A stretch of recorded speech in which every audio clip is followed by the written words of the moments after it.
Welcome to What Healthy Couples Know That You Don't, a podcast dedicated to helping you create the relationship you truly want. Welcome to how to be more open and connected right now in your relationship. Sometimes we are so busy nursing resentments or creating both sides of a silent conversation in our head, we lose track of how to connect in the here and now. Real connecting with another person requires attention in a world with so much happening that we are all too easily distracted by our fears and negative thoughts. We quickly rise to defensiveness, which builds a wall instead of being open to understanding the differences we have with somebody else. Just because we love somebody doesn't mean we pay enough attention in the moment. We so easily dismiss each other. I did it to my 7-year-old grandson at lunch today. He is persnickety about many things. I bought him Spider-Man comics from the 1970s that were in plastic wrappers and would be safe for him to read.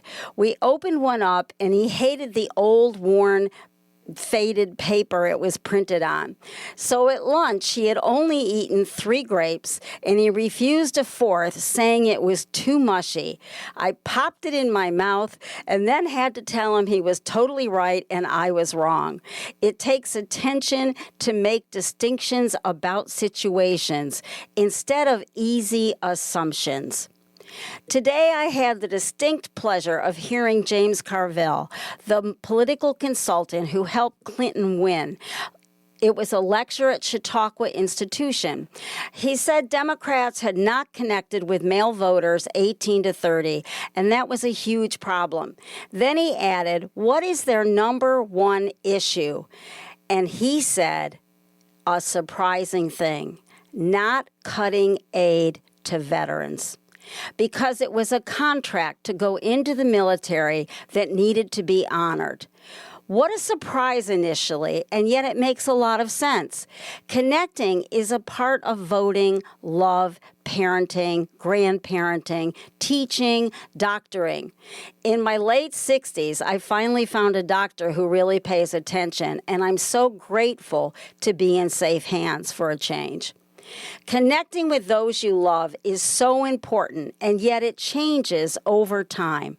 So many of us love the easy excitement of the falling in love stuff, where everything is delicious. The living together requires more attention, and in many ways, and yet we take shortcuts and assume we already know instead of being open to new information. It's so easy to begin a powerful negative narrative in your head when you don't get what you want or feel they have the power over decisions and leave you out.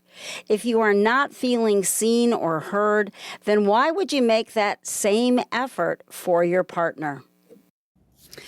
Openness to the inevitable differences that emerge over time is a skill that you will learn more about with today's guest, Catherine Ford, MD. She has been one of San Francisco Bay Area's most sought-after couples therapists for more than 20 years. Her work integrates her traditional training, meditation practice, and the latest neuroscientific research. She got her MD from Brown Medical School and completed a residency in psychiatry at Stanford.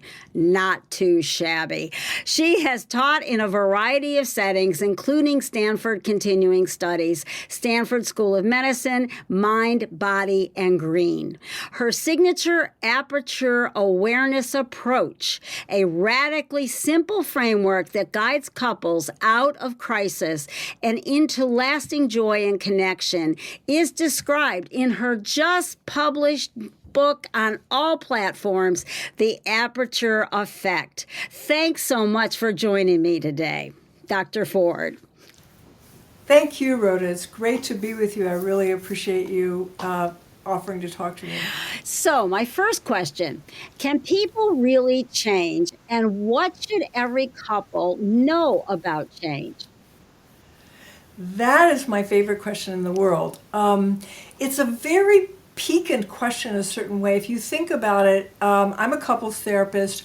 Most of the people that walk through my door walk through with that question, in particular because if they're coming to a couples therapist, they've been trying for a while to get certain things to shift that they think will be better, and they haven't been able to do it. So they're starting to wonder, maybe this is about people can't change. People do change. In fact, we're built for change. But the right question is not can people change, but under what conditions do people change? And what I think is that a whole lot of it is about teamwork. And a lot of us don't know about how to use the teamwork in a couple for change. So, sometimes we think there's something our partner is doing that we don't like, and we're waiting for them to figure out how to change it. Again, wrong question. The right question is, what do we do so that we can change this thing? Even if it's one person's behavior, there's always teamwork going on in what keeps it the same in the way that you don't like, and teamwork required for getting it to the place that you do want. So that's the better question. I really like that. I'm always talking to my couples about teamwork, and it's like almost sometimes it's a new concept, you know? And I think it's because you're right, when couples come in, they've been so pitted against each other and are stuck in that negative narrative that thinking of themselves as a team towards change, even if it's one major person with a bigger problem. That's great. I really like it. In fact, even with alcohol addiction, one of the things I had a guest a long time ago, but we talked about how couples treatment should not necessarily be so separate from individual treatment, because the couple can be a part of working on things together, and that can be an important change factor. So I really like what you said. So many couples struggle with feeling disconnected. How can they go about finding joy and closeness again? One of the keys to finding joy and closeness after they've become disconnected is to realize that change is going to happen through a process. It's going to take time. No one wants to hear that, especially because by the time they're asking you and me that question, they're kind of at the end of their rope. I often tell people, go get some more rope. We're going to need some time to work on this. If you look at a couple comes in, they decide, okay, we will try some teamwork, and the next week it's not better already, and there's a tendency to go back to this narrative of, you see, nothing can change. What I often do at that point is say, well, let's talk about how the week went, and almost always there's some little shift that they manage to do, but they don't think it's important because it's so tiny. And what I say to them is, from my perspective, if you were going to be successful with this change that you want, this is what it would look like this week. And so they need to learn a timeline that allows for the development of changes that actually don't happen overnight. They're not flipping a switch. They're working together to get things to kind of turn the corner. And the turning the corner part is the hardest part.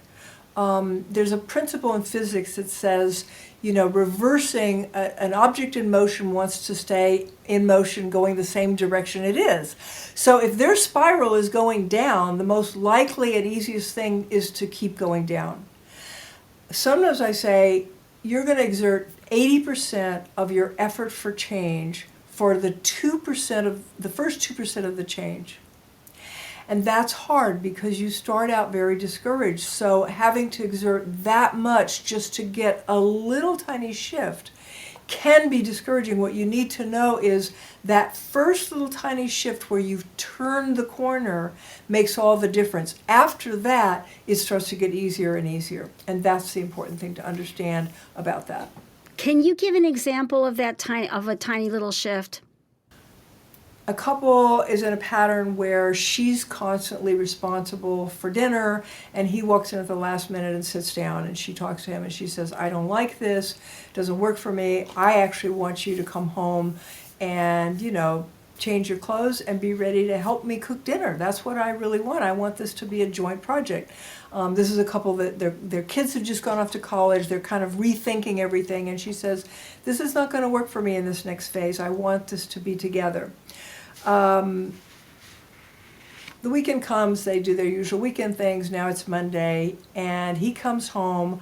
Instead of right at time for dinner, he comes home a few minutes early, but too late to start the meal with her. So he comes in, he quickly changes his clothes, and he arrives in the kitchen just as she's about to plate it.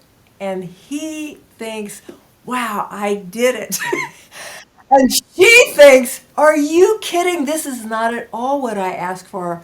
Are you kidding me?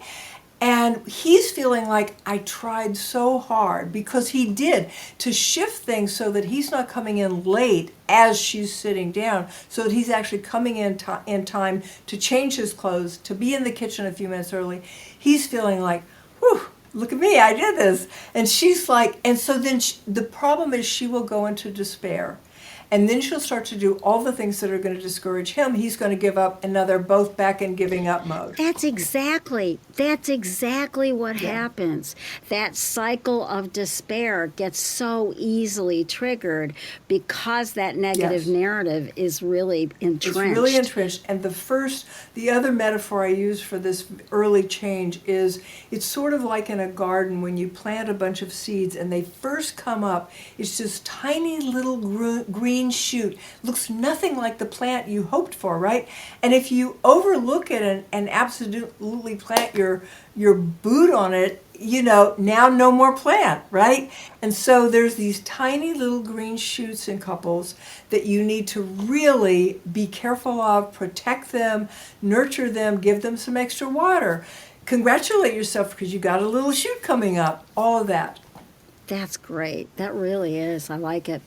Please explain aperture awareness to my audience. And then part 2, how do we improve our own openness or help openness improve in our partner? All 3 questions are highly relevant and very related. Aperture awareness refers to the ability to know your own openness and your partner's openness.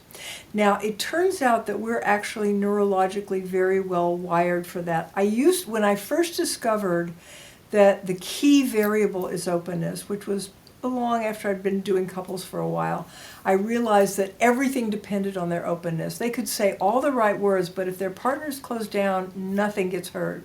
So I started to focus on openness, and I thought, I have to teach people openness.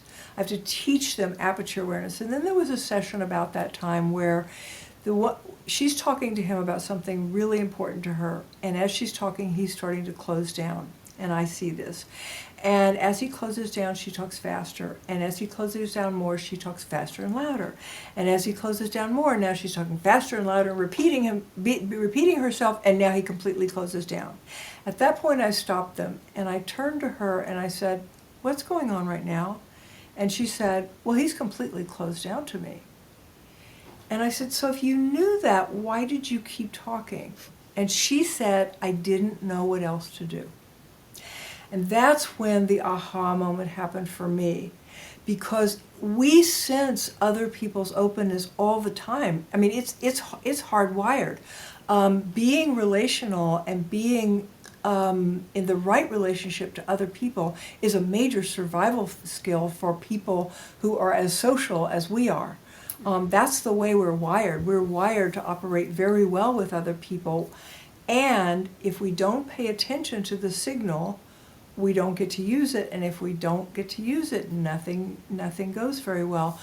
A conversation's a little bit like taking a drive in a car. And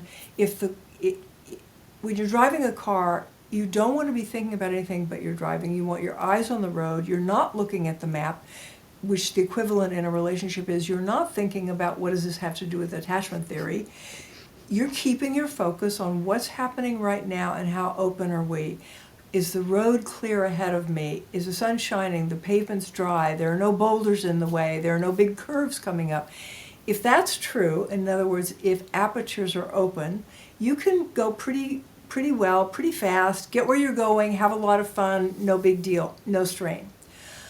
But in a conversation, when you or your partner starts to close down, you want to be able to catch that early. That's like seeing a curve coming up. And like seeing a curve coming up, you're going to do something differently than you would do if it's wide open. So as you see that you or your partner are closing down, you want to slow down. And as you heard in the example with the woman, that's the opposite of what we tend to do. When things go badly in a conversation, people tend to speed up and talk louder and repeat themselves, all of which makes it worse. So when we notice that little uh-oh feeling inside of us, like, this isn't going so well, first thing to do is take your foot off the gas and start pumping the brake a little bit and slow down so that you have time to notice things like how open you are. Our usual conversations happen at such a pace that we can't at all have aperture awareness. We can't pay attention to how we're responding to what's being said or how our partner's responding. And it's about that pause, recognizing this isn't going well, and I need to we need to take a pause. And so in returning to, instead of the story I'm telling myself, right, or as you mentioned, attachment theory, or he's such a narcissist, or whatever trauma related, all the stuff we learn on the internet, that we can be in that here and now moment, more present. This isn't going well. What's happening? I want to be more open.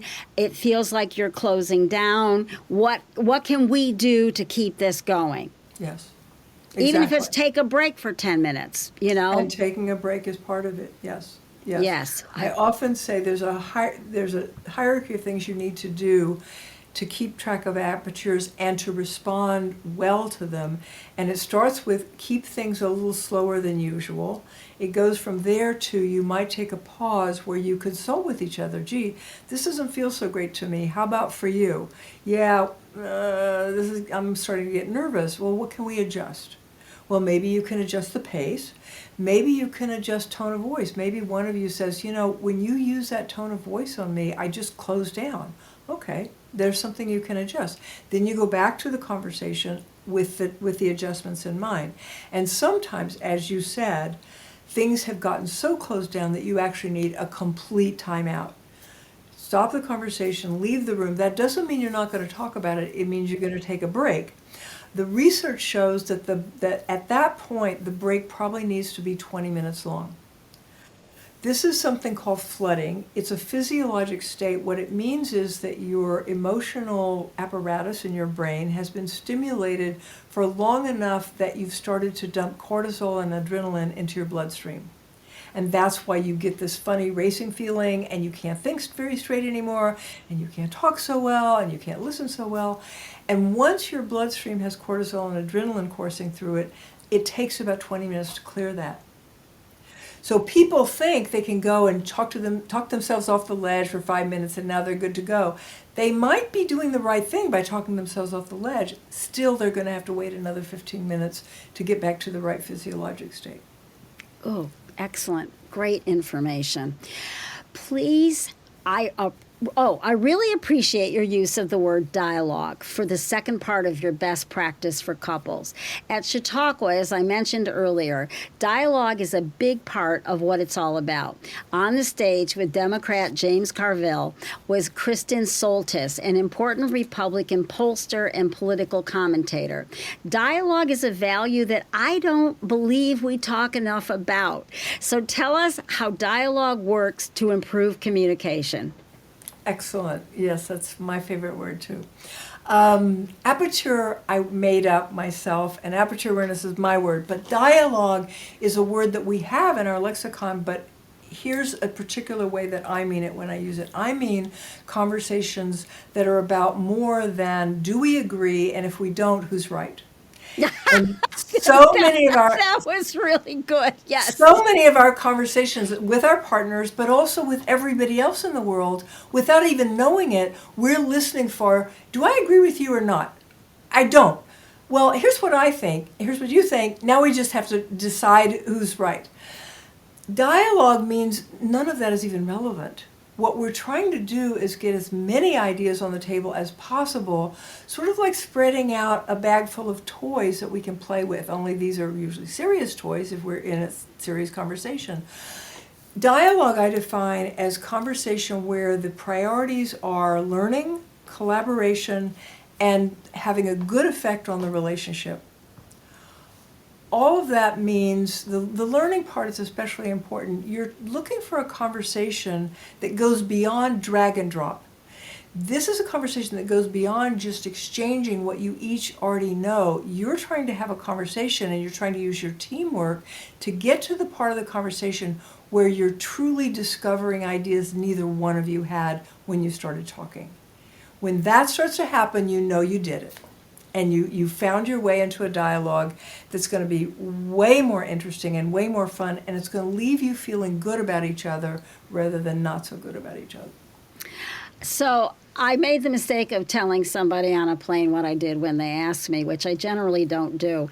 And the guy was some big CEO person, and he told me, I hired this consultant, and, he came in and blah, blah, blah. And I said, and I'm listening to his story, and I'm thinking, I learned how to sail. It didn't go well, but that's neither here nor there. But you tack back and forth, but you end up exactly where you want to go. And I said to this CEO, you didn't listen to the people under you.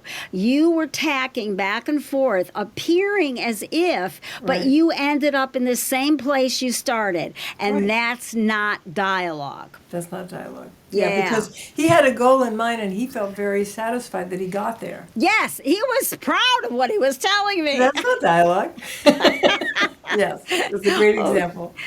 Let's explore the third part. What can you tell us about mindfulness, and why does it matter? And please mention the research that says people were not present 47% of the time, which I thought was extraordinary. That's great. We'll start there because it is a very interesting study with interesting results.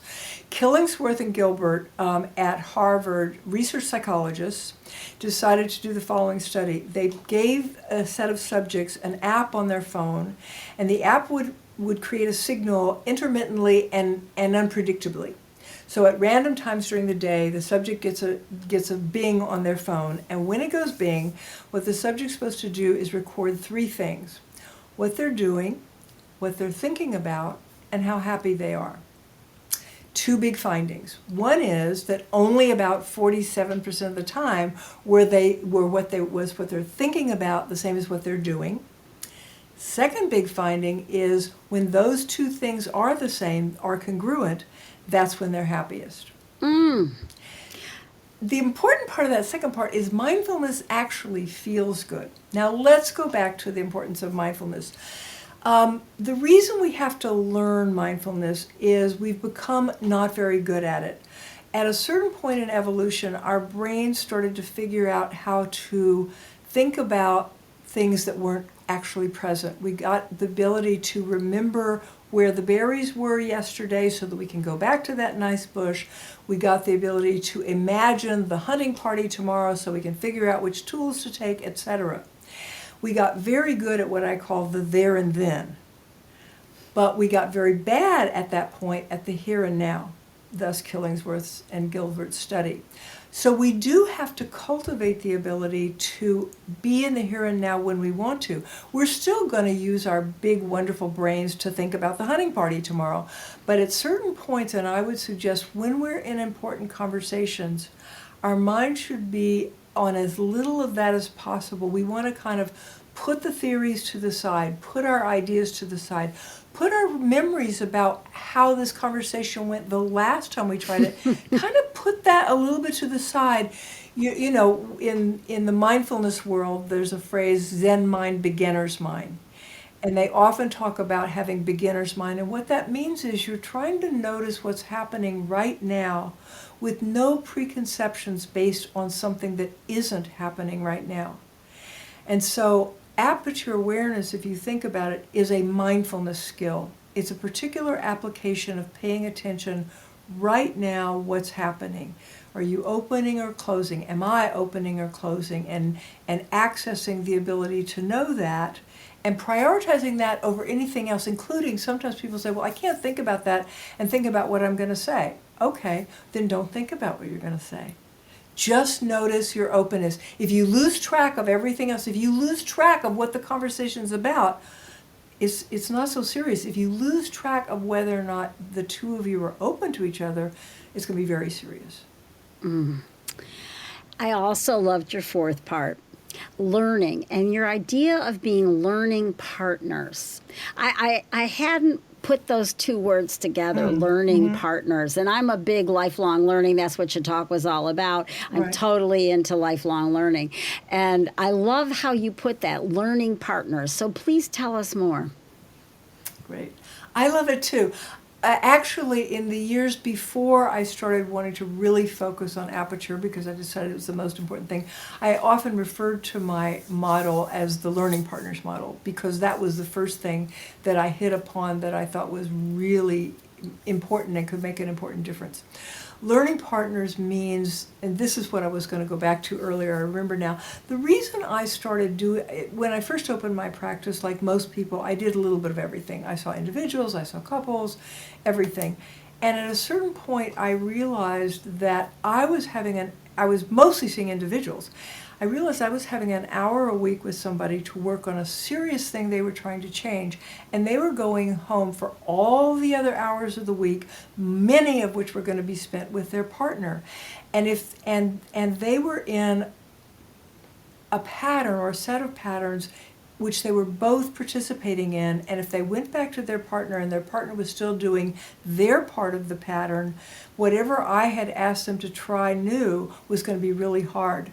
And I realized, as many people have, Tony Kushner, the famous playwright, said, the smallest human unit is two. And that's when I switched to couples therapy only, because I decided, we're so social. We always exist in our relationship to other people, and especially if we have a life partner, especially if we have somebody we go home to every night. That is the leverage for either keeping things the same or changing it. And I wanted to be working with the whole person, the whole unit, the whole change unit. And I gradually then started to talk to couples about the fact that if you want your partner to change something, yes, you need to communicate that well. Yes, they need to agree to at least be interested in what you want. But also, both of you need to get interested in what you're doing that combines with what they're doing, that keeps things the same. Because both of you are, I sometimes say, you're having a collaboration to get exactly what you don't want. Now it's time Yes. now it's time to collaborate to get what you do want. And so often the partner that is feeling impeded or in pain about what their partner's doing thinks, you change that. That's not really the right instruction. The right instruction is, will you talk to me about what we can do so that this can change? Yes, absolutely.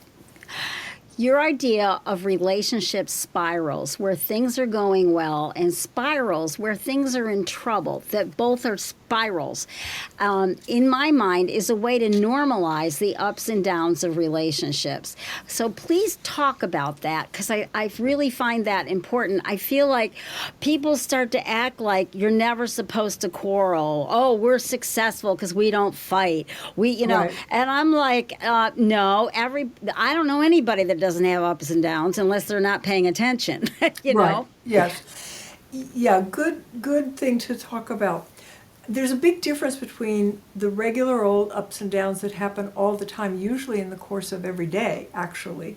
There are ups and downs even in our own mood. If you really look at it, you feel one way when you get up in the morning and a little bit different by noon. And by dinner time, you've shifted 2 or 3 times, So in our own beings, we're constantly moving around and going up and down.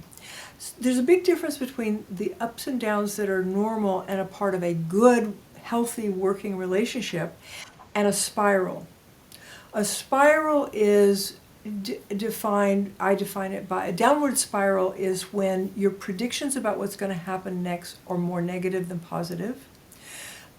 You have stopped asking questions, you've started going with your assumptions, and your assumptions are negative. And in any interaction, there's always ambiguity. In an upward spiral, meaning basically things are going well and we're having normal ups and downs, in an upward spiral, when things are ambiguous, I'm going to give you the benefit of the doubt.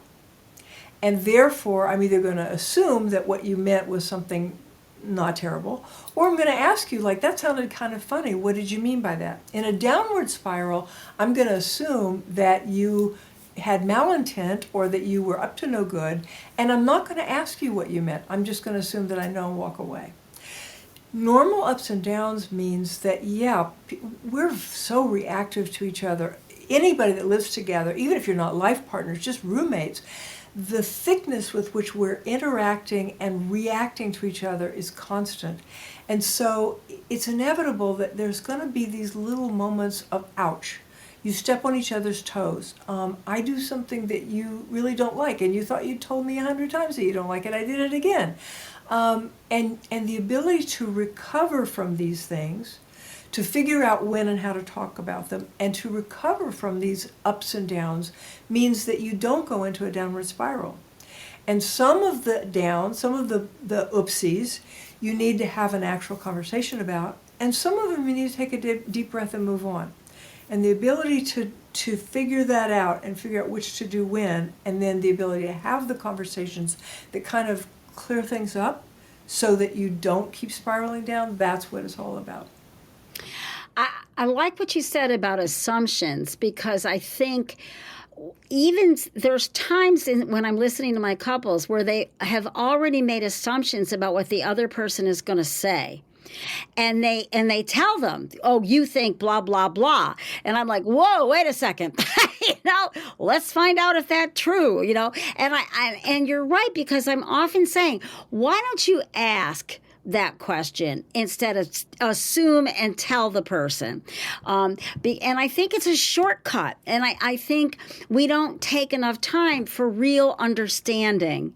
And I think that that's what the therapy office does. It tries to create an atmosphere where there's more room, because there's a witness, if we are nothing else, but despite our skills, that people leave more room. So part of what you're talking about in the openness is leaving more room to go somewhere that you aren't sure where that is, but it hopefully will be more understanding of each other. Mm-hmm. Mm-hmm. I like the part where you said you're not sure where that is. Yes. Because I think that gets in the way so often. We're very uncomfortable with uncertainty. Yes, we are. We're very uncomfortable with uncertainty. And by the way, that's one of those things neurologically that's kind of hardwired, except it is changeable. So when I say hardwired, what I mean by our brain has these biases, and they will operate if we don't take active steps to override them, but we are capable of overriding them. Two big findings from the neurosciences come through in the last couple of decades. One is that we do have these neurological biases, and I'll go back to an example in a minute. And the other is that our brain is way more changeable than we thought. We used to think that our brain has what they call neuroplasticity, the ability to learn and change. 0 to 5 years, we make our brain, and then in adolescence it gets remade a little bit, and then after that we're kind of stuck with what we've got, except from then on it's losses, right? That's not the brain we have. And about the time I entered medical school, this started to shift, and the brain we actually have is very neuroplastic all throughout our lives. Right into the 8th and 9th decade, we're capable of learning, bias overrides, and that's so relevant to people trying to work with themselves and with their partner. So an example of a bias is that has to do with your thing about uncertainty. Our brain is very, very biased towards do not allow uncertainty. We need to know. There's survivor value to that. And therefore, it's also biased towards assuming we're right. We fasten on an answer, and then we assume that answer is right. Now, add to that the fact that awareness and understanding is very subjective. Now you've got the perfect recipe. You put two people together with subjective experiences that are not the same, and both of them, their brain is saying, you know what's true, now stick to your guns. and we have a joust. There's nothing like a little bit of self-righteousness. Exactly. So what it goes back to is one of the skills of openness is to train yourself to hang in there with a little bit of the discomfort of uncertainty. And I often say the way to deal with the inevitable differences that are going to be there always. My experience is never going to be yours. Start out when you discover a difference with your partner or whoever you're talking to, right away go to the assumption we're both right. That's not going to feel true. Your gut is going to do a little flip-flop there. No, we're not both right. I'm right. Assume that you're both right and go looking for, okay, if we're both right, even though I don't feel that's true, if we are both right, what's the picture then? Like, in what world are we both right? And sometimes I say it's a little bit like working a big jigsaw puzzle, and you've got a few pieces turned over and you've got a few pieces visible, and I pick up a red piece and I say, oh, this is a jigsaw puzzle with a barn in it. And you pick up a slightly different red piece and you go, oh, no, this is not about a barn. This is about a fire, and a house is on fire. And actually, once you get the picture put together, there's a barn over here, and there's a house on fire over here, and there's a horse over here running away. And so often, if you just stick to the assumption we're both right. Now, what does that mean if we're both right? And often you'll find something interesting, like I'll say, you come home late every day, and you might say, I do not. I come home on time every day. Very different, right? And I'm thinking, I can't believe he just said that, right? Well, when it comes down to it, for me, I'm a very precise person. On time means if you said you're going to be home at 5, you walk in the door at 5 till 5, at the latest. For you grew up in Hawaii, time is a little looser, and you walk in at 5:20 and you think, yay me, I'm home for dinner on time, right? And you were both right. You were both right. And sometimes it's something that simple. It's the way you're defining the terms, the way you're using words, the meanings that things have to you. Start out with and hang on tight to the idea we're both right. Now, what, therefore, is the reality we're looking at? I said to my older grandson the other day, your feelings are not the truth. Yeah, they're not the sanctimonious, right. Oh, I feel this way, so it's the truth. Right. And, I said the goal in my mind is to think and feel both, and you shuttle back and forth between the two, just like shuttling back and forth with your partner in a true shuttling, trying to value both ways. And I think part of wisdom, I'm sure you might agree with me, is holding two opposite things at the same time. The Gestalt, the yin and yang, because so much of life is opposites that go, like crisis is also often opportunity. That's just one duality. And I always think that's a little bit of educational stuff I try to do with people, We bring things. I'm a huge advocate of couples not avoiding hard conversations. What are your ideas for making tough conversations easier? And what are the do's and don'ts, particularly for difficult subjects like money and sex? Learn to pay attention to that this is getting difficult signal. Sometimes you have it right at the beginning, it's going to be difficult. But sometimes you kind of wander in and then all of a sudden it's harder than you thought. Learn to pay attention to that signal and learn that it almost always means you're going to benefit by slowing down. So big do is slow down, big don't is don't run the stop sign. If you are very capable, I would say this to myself and everybody, we are all very capable of sensing openness. We know when somebody's open to us. If they're closed, so often we hit the gas and barrel right through the stop sign. Don't run any stop signs. It's very dangerous. And when you run stop signs, you injure a conversation, you usually injure the relationship a little bit. You give the signal, I'm going to say whatever I want to say, and it doesn't really matter what it means to you. It doesn't matter whether or not you're listening. This is just about me talking. If it's really about a conversation, then everything depends on whether or not you're open to me. And if I barrel through a signal that you're not open, that signals you that I'm really not looking for a conversation. I just want to spout off a little bit. So that's a couple of really important things to pay attention to. One of the things I taught myself many, many years ago when my couples therapist, told me that I was not listening to my husband. And I went inside, not out loud. I said, "What is she talking about? I listen to people all day long. Oh my goodness." Okay. Right. But I loved her and trusted her, and I thought, and she happened to have been in Boston. It was a one-off situation, and hadn't seen her in a long time. We just popped in, and because we don't live in Boston, and on the way home, I'm like, you have to believe her. So what are you going to do different?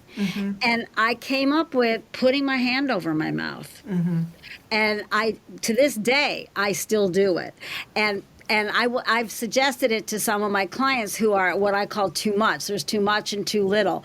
Too little people need to step forward. Too much people have to step back. And we tend to marry our opposite energies because we get more grace when we learn how to step back. If we're too mucher and if we're too littler, we learn to get more grace when we step forward. And so I've suggested it as a technique, but to this day, I still use that. But it's my part in being more open. Yes, exactly.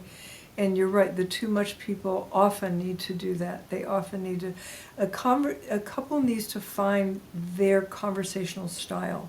Yes. And right, so often they have different individual styles, and if they're going to find their way to be skillful as a conversational partners, then usually the too much person is going to need to step back a little bit and make more space, and the too little person is going to need to step forward. And again, they're going to need to use their teamwork to make sure that happens. And sometimes it's so comfortable for both of them to stay in their usual roles that they just keep going that way, and it limits them in terms of what they can learn. And in terms of, as you said, the grace of learning something that isn't your usual. And it makes you, I'm a Gestalt person and trained with Laura Pearls and some really wonderful people back in the day. And what it does, though, it increases your range in that continuum. And then you're a more whole person. So you will always tilt towards being too much, but you also learn how to balance it by stepping back. And so to me, it was an exciting transition that I may have been dragged myself into, not openly enough, but I valued it because I trusted the feedback that I was getting that I needed to do something different. Yes. And it's hard work. It's hard to keep, okay, this is my name. I want to just be who I am. You know, if you love me, you just let me be who I am. No. My definition of love is I want to be a better person and do the work because I love you. Yes. Yes, exactly. Yeah. I had not run across John Gottman's 6 Hours until I read your book. Could you share something about this with my audience? Because I did training with him, and so I was really interested. Yeah, let me share that. I'm going to read it right off the page of my book because I think it's really important.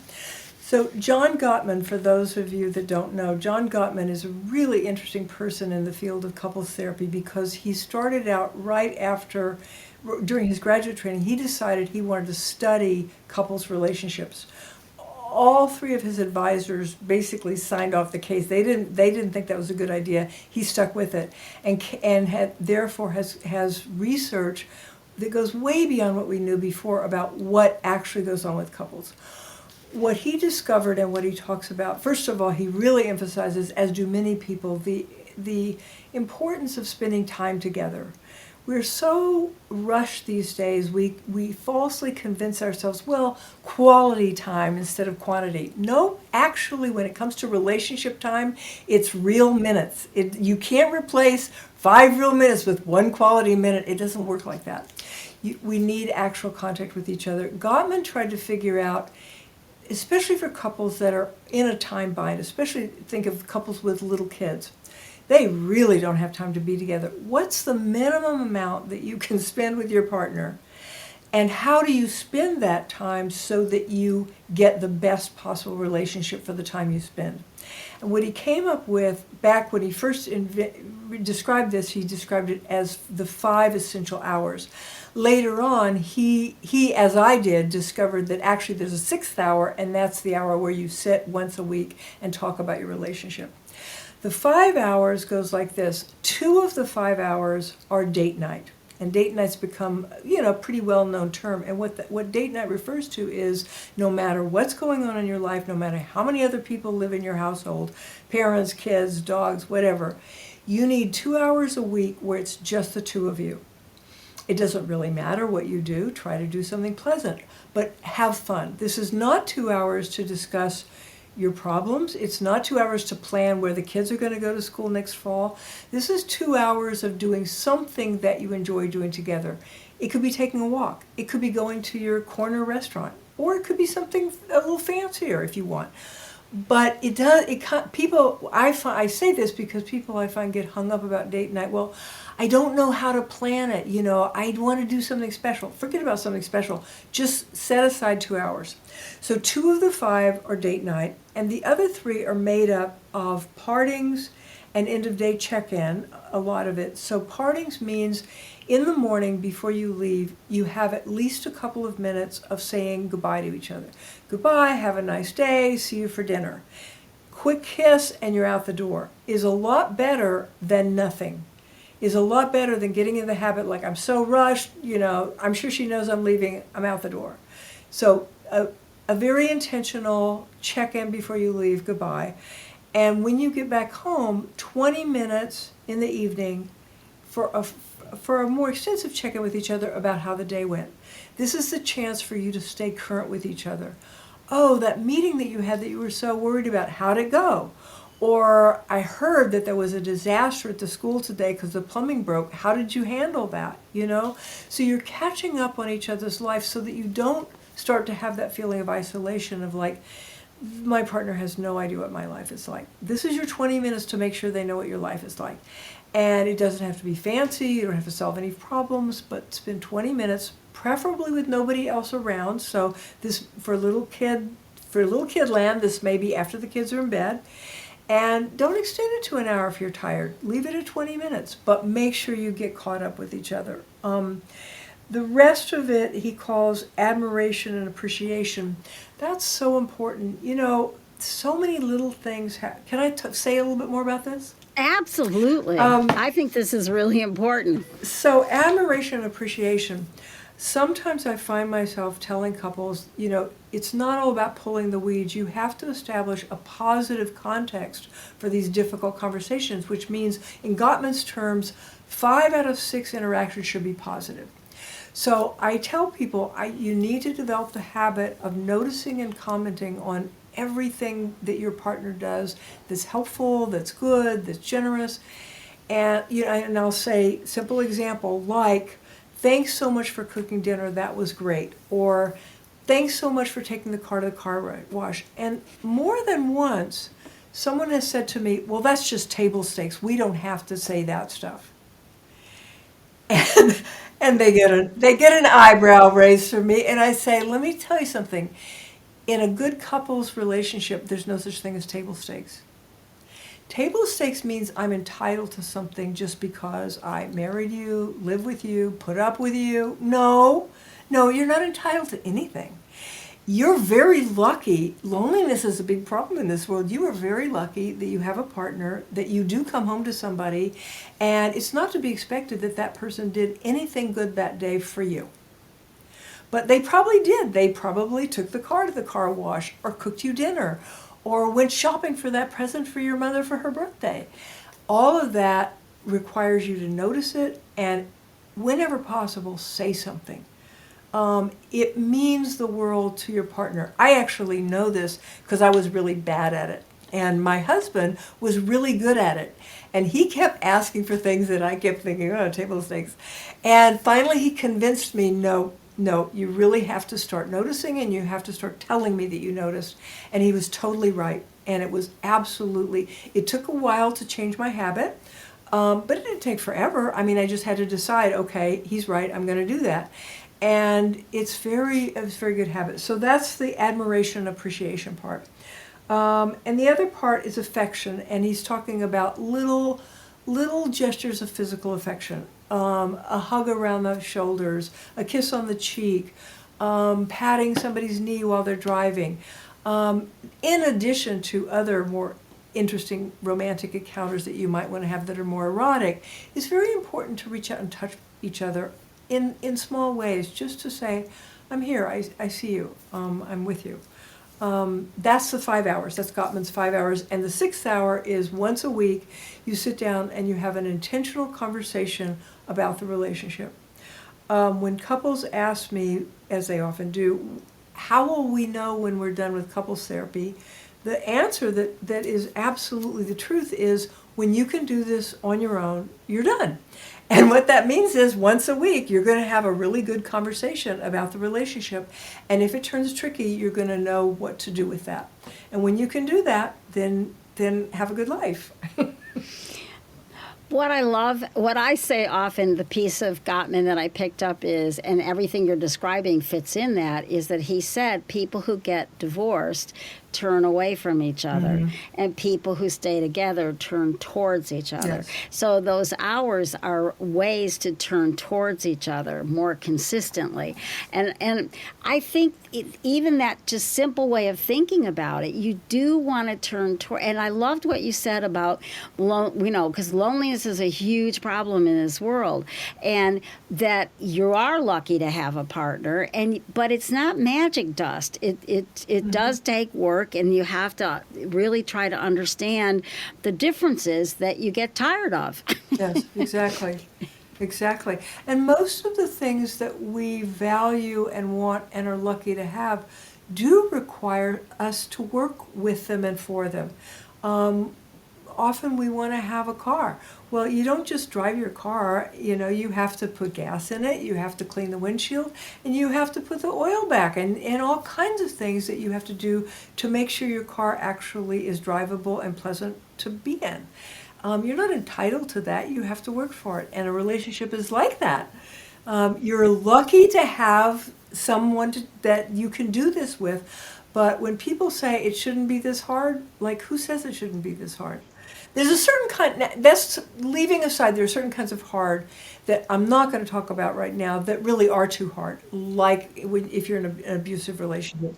That exists, and I'm not talking about that. But I'm talking about non-abusive relationships are still very hard, and in my book, they should be. It's most of the important things we learn about life and ourselves, we learn in our important relationships. You can only learn really in relationship to somebody else. Of course it's yes. hard. And it's supposed to be. Yes, absolutely.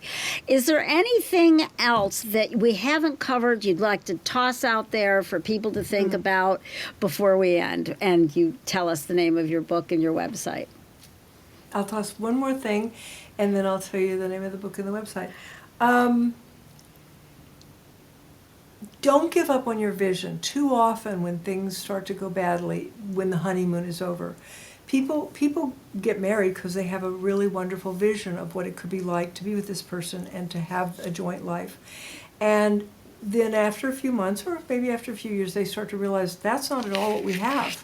I must have been wrong. They look around at their friends and they say, gee, nobody really has that vision. This was unrealistic. I need to get realistic. I need to settle for what I've got. No.